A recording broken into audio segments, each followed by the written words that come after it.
Triangulated 4-link part 3. Let's go.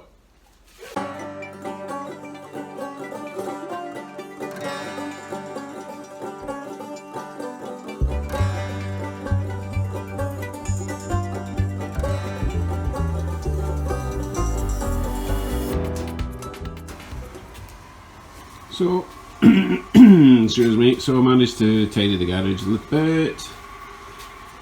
I have workspace again. Right, let me talk you through the plan for today.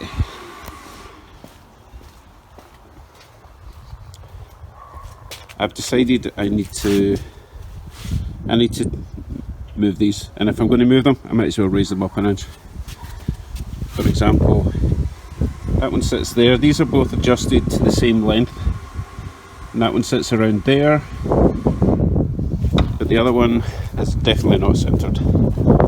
That's not centered with the other one because it sits there, so I need to move that one over a little bit and I'll raise them both up. So I need to dismantle everything, take the shocks off, take those bars off, put the frame back in axle stands, roll the diff out. Let's go!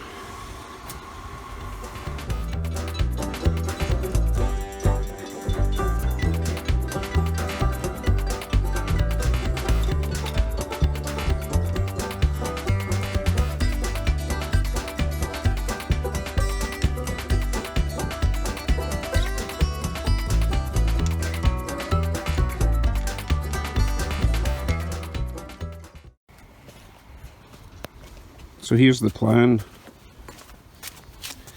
First of all, excuse me, I don't know the reasoning behind this plate on the back rather than just mounting these over there, but you know what, the guy that did this for me has built more than a handful of hot rods in his life, so he must have known what he was doing. Maybe it was something to do with having this kind of in line with these rods, I don't know, but it's solid, it's braced underneath that other side,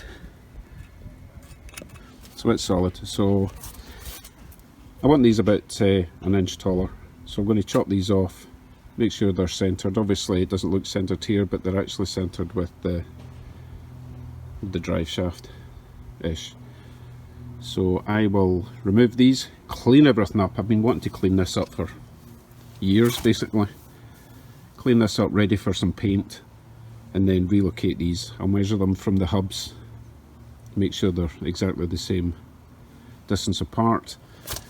I'm not sure about the angle. As long as the angles are both, you know, the same as each other, we should be okay. So let's get with some cleaning and cutting and grinding. Oh, precautionary measure, because I have nowhere else to do this other than right here. So I had to cover my wife's car for now. Let's go!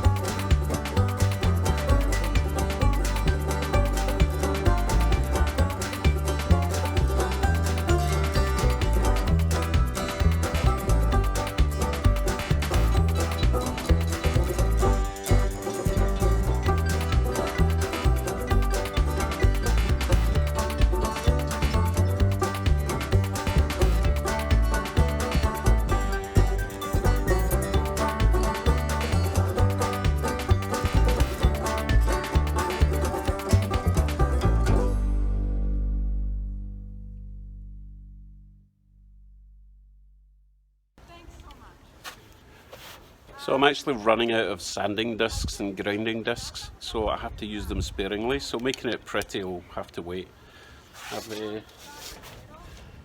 I've flattened out the area enough. I'll go and make the brackets now.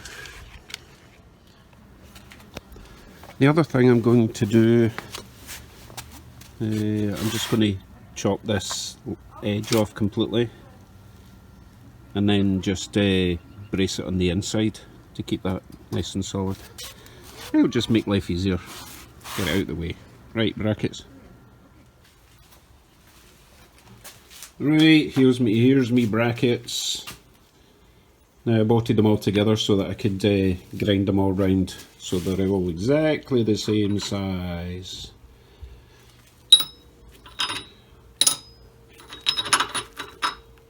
Four off.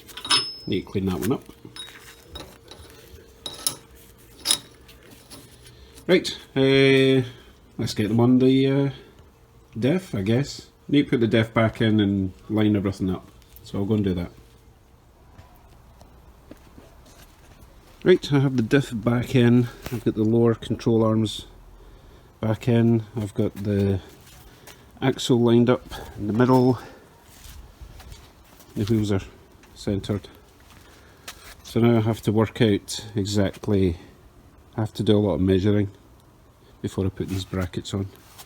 So what I will do is I'll attach these brackets to this, bolt it up tight, maybe put a little washer in there so I don't I don't want this too close at either side, because if it's too close, when I weld it up, I'll never be able to get this in and out. So just one washer, one little spacer in there will make life a lot easier. Okay, measurement time.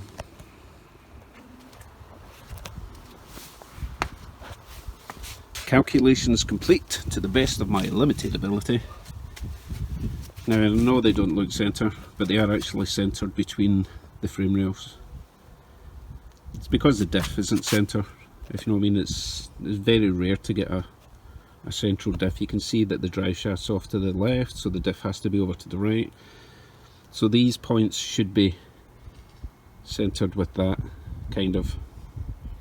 So I've got these clamped in place, ready to weld. Distance between there, distance between there, very similar. Right, fun part, let's get welding.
Okay, that's them finally done. Not the nicest of welds, but they should be strong enough. So now I have to make the side brackets, and I have to make sure there's enough room for the bolt to go through and get a wrench in the back for the nut.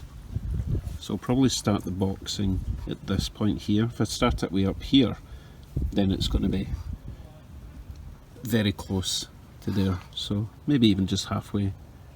Then the bracket will come down diagonally. Right, let's see what I can come up with.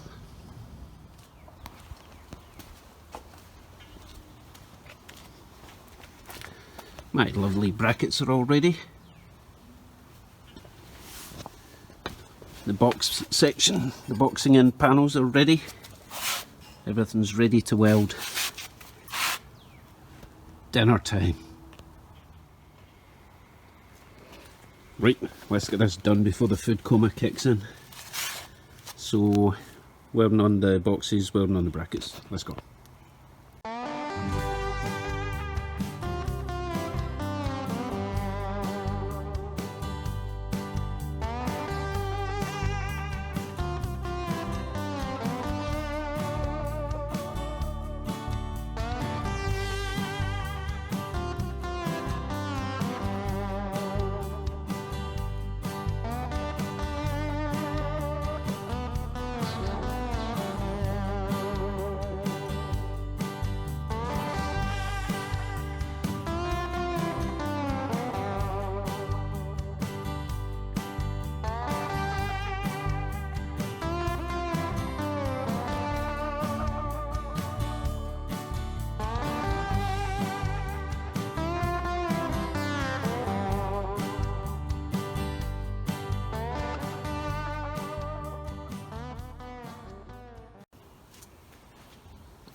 Right, the brackets they're welded on just in there properly, intact everywhere else. It'll be much easier to weld it properly when the link bars are off. But before I take everything off again, I'm going to put the shocks on, and yeah, it's getting dark again, so we'll get the shocks on and then we'll get the body on and see how it sits. Oh wait a minute, oh yeah, we don't have a roller yet. Soon. Shock absorbers are on. 4-link triangulated doodah is on. Obviously I'll be adding more bracing to all the brackets that I made, but for now that's pretty much how it's going to be. So the big question is, will it roll? Let's find out.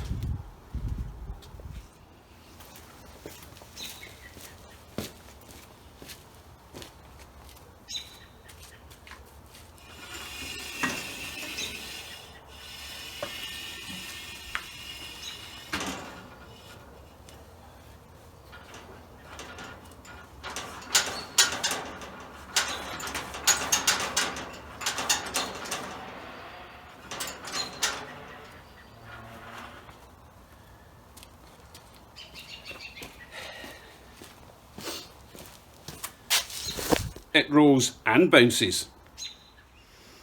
Right, I suppose I better tidy up and get the body back on. Close up for the evening. Oh, my light's gone off. I'll put that light back on again. I want to see my car. There we go. So yeah, it'll be interesting to see how the body affects the ride height. And you know what's next, right? Engine. We'll see. I need to fix the frame step first before I get too carried away. But yeah, I should have the motor sitting in place within a couple of days. Exciting stuff. So that was 3 days to do that, just in case you're wondering. And I had the 4-link bars, but I didn't have anything else, so obviously you saw me making all the brackets. It's not too difficult. There's a lot of thought and calculations of angles and stuff. It's not impossible though. Okay, thanks for watching. Please subscribe and tune in tomorrow. We'll see. You never know, I might just put the engine in. Bye.